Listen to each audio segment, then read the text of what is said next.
keskringist mängu paneb, siis sõidame. Annab seal kõrvale, Frolov läheb ise keerama ja keerab hästi tagumise posti suunas, sealt löögile ka, pall lahti, käib postis ja postist hetkel väravavahi löögiks.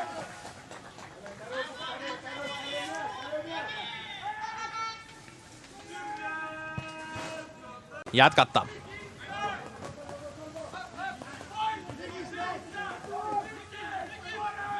Mätas. Võtab sealt ette, väga hästi leitakse ja mees tõstab ja see on Beglasvili väravad. Ei ole siin Eesti liigas mitte ühtegi teist mees, kes selliseid lahendusi teeks ja see mees teeb 44. minutil. Nõmme United saab siia avapoole ja lõppu oma tänase kohtumise esimese värava kätte ja oi kui pehmelt ja vaata, et sellisest kohast mees tõstis selle palli sinna tagumisse nurka ja see on värav, mida võib korduses päris mitu korda vaadata ja lihtsalt imetleda. Võis 3 erinevat tähistust vist isegi kokku lugeda, aga vaatame, Mätaselt suurepärane leidmine, liiga palju ruumi jäeti ja mees tõstis selle palli tagumisse küljevõrku. Vaata, et ainukene mees, keda suurest jalgpallimaailmast selliseid asju veel tegemas leiab, on mitte keegi muu kui Lionel Messi, aga see on puhas klass. Kui enne mängiti kolmese kaitselüüniga, siis nüüd näib, et see tagumine liin sellistes kaitseolukordades justkui 4 on. Aga vaatame ära, siit United võib tulla teisega ja selle mängu vaated pooled ära otsustada. Siis Aala paneb selle palli mõne meetri pealt võrku ja sealt peakohtunik näitab, et kõik on reeglite pärane. Suurepärane pall alla, siis Aala seal paari meetri pealt jäi ainult jalg vastu panna ja kui esimesed 1,5 minutit Trans otsis vasakult ja paremalt Nõmme Unitedi poole peal, siis piisas külalistel kõigest ühest vasturünnakust ning tulemuseks see, et kerge üllatusena, aga eks teiselt poolt ole see kiitus külalisvõistkonnale, kes sealt riietusruumist innu ja tahtmisega välja tuli ning vastase justkui magamise siis ära kasutas. Üldiselt neid jutte räägitakse, kui poolajale kiire värav saadakse. Kui Trans need käigud kõrgelt kinni pani, see vastu siis United oma poole peal kaitsemisega kaitseb sedavõrd hästi ja sealt korralik tõrja Laguselt. Et kui siin Beglasvili sai oma väravast, jääb sinna tegelikult pisut keskkaitsele liiga nii-öelda külje alla ja kuna see distants on nii väike, siis suures pildis ei ole seal ka mõtet mehele söötu panna. Need äärevahetus tuleks pisut kiiremaks saada. Kampanja pall paremale, Ivanjušin võtab ette, hea pall, superpall, Slein ja sealt tuleb tagasi, Keero saab ühe kätte ja meil läheb siin vägevaks viimaseks veerandtunniks.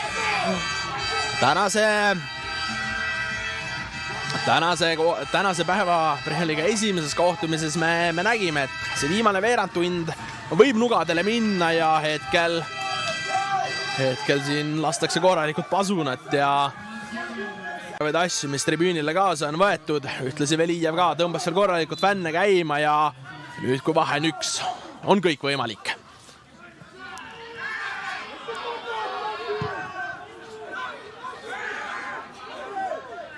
Seal on keskringis hetkel Nõmme Unitedi mees maha. Keero jookseb selle palli kinni, päris värava peale ei saanud minna, löögikoht olemas. Paremaga sätitakse, ei saa raamile pihta. Lagus näis, et oli selleks olukorraks ka valmis, tegi seal sellise, et seda aega siin lisaminutitel tappa. Ja laseb Kristjan-Erik Lääne need 3 otsustavat vilet ära ning Transi mõõn jätkub. Aga nüüd juba vaata, et sellisel kehvemal toonil, sellepärast et kuna nemad on 10, siis alustuseks äkki võtad enda sõnadega kokku selle mängu? 3 punkti lõpuks, oleme tagasi. Muidu ennem oli 4 siukene seria, järjest me kaotasime ja õnneks täna tuli see 3 punkti, mida me ootasime. Kuidas, kas ma küsiks siis sedasi, et kas Trans üllatas teid kuidagi, et esimene poolaeg näis, et oli üsna keeruline, lõpuks saite selle värava ikkagi kätte, et Trans pigem esimene poolaeg oli rohkem palliga initsiatiivika.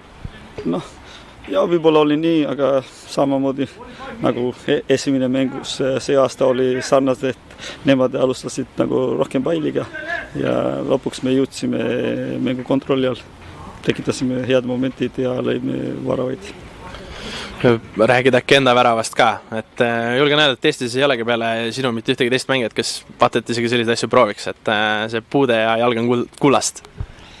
Noh, praegu töötab ja ma tunnen nagu algus tegelikult mul oli nagu mõte ja ma saan palju kiiresti nagu tugev maas lüüa, aga noh, ma sain, mul oli rohkem ruumi ja tegite ümber mõtlemist ja pani džipp taha posti.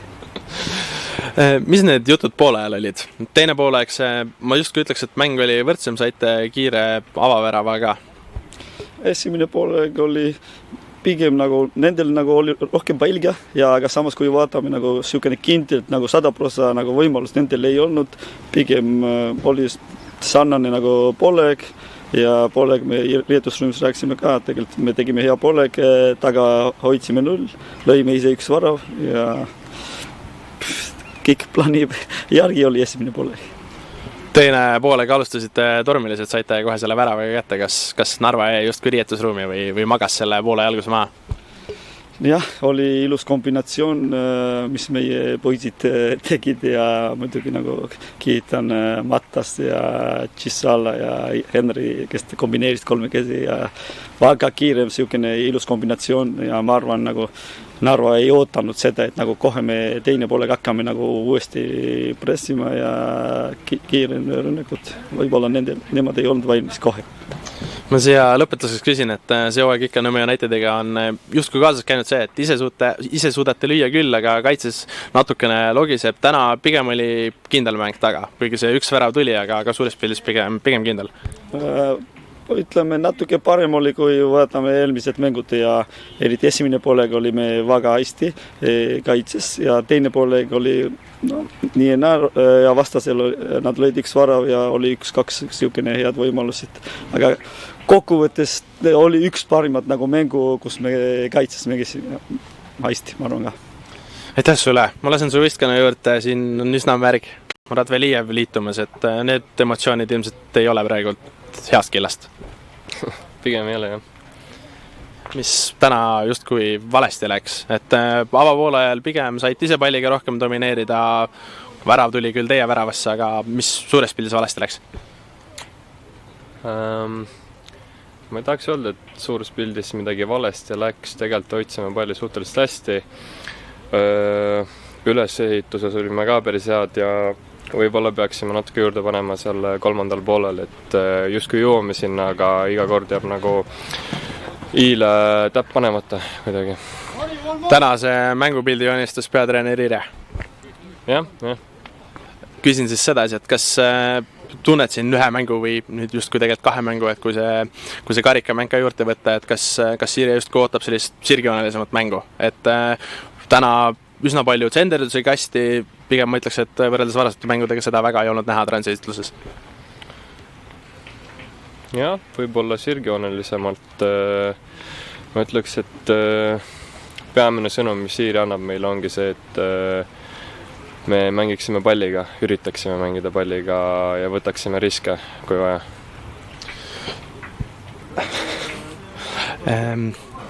Ma küsiksin siis, et peatreeneri teema jätkuks, et mis see seis hetkel on? Sa võib-olla ei ole küll kõige õigem inimene, kelle käest seda küsida, aga kas Irje jätkab, on teil riietusruumis mingid jutud olnud? Ausalt öeldes meil mängijatel ei ole mingit informatsiooni hetkel selle kohta, et hetkel on Iiri peatreener ja kõik läbime sellega ja üritame nii palju kui võimalik aidata teda. Mis siit justkui edasi tuleks teha, et nüüd tegelikult vahe juba 9. kohaga hetkel siis Unitediga on 7 punkti, seda väga lihtne hetkel näib, et tagasi mängida ei ole, et kuidas need võidud tulema panna? No tegelikult lihtne on rääkida, aga lõppude lõpuks peame mängima igat mängu, ma arvan, nagu finaali. Et meil ei ole ühtegi kerget mängu tulemas, nii et ja tegelikult on veel hooaja lõpuni nii palju veel minna, et me ei vaata hetkel sinna tabeli lõppu või tabelit üldse nagu, et teame, et situatsioon on raske, kus me oleme, aga me oleme ise nagu ennast pannud sellesse situatsiooni, et nüüd tuleb leida kuskilt see tuli enda sees ja lihtsalt võita iga mäng, mis võimalik. Küsin 2 kiiret küsimust veel. Teise poole alguses löödi teile see värav ära, et kas jäite peaga justkui riietusruumi või mis teisel poole alguses justkui puudu jäi? Ma ei arva, et jäime sinna peas esimese väravaga. Just mõtleksin, et võib-olla seal on mingil määral nagu äratus, et okei, nüüd tuleb juurde panna. Ma küsin võib-olla lõpuks sellise küsimuse, kus saad võib-olla natuke ise rohkem valgustada, aga lõpuks tuli Senderusest värav ära. Kuidas sa ise ründamängija näed, kuidas Trans neid asju peaks lahendama? Et tulebki palle rohkem sinna kasti panna, mis see lahendus olema peaks, kuidas neid vastaste värava lukke lahti mukkida? No kui ma teaks vastust, siis võib-olla tuleks rohkem väravaid, aga ei, tulebki külmavereliselt lahendada neid olukordi lõppude lõpuks ja ma usun, et need tulevad ka. Aitäh sulle, Murad! Edu võitluses ja ma usun tesse!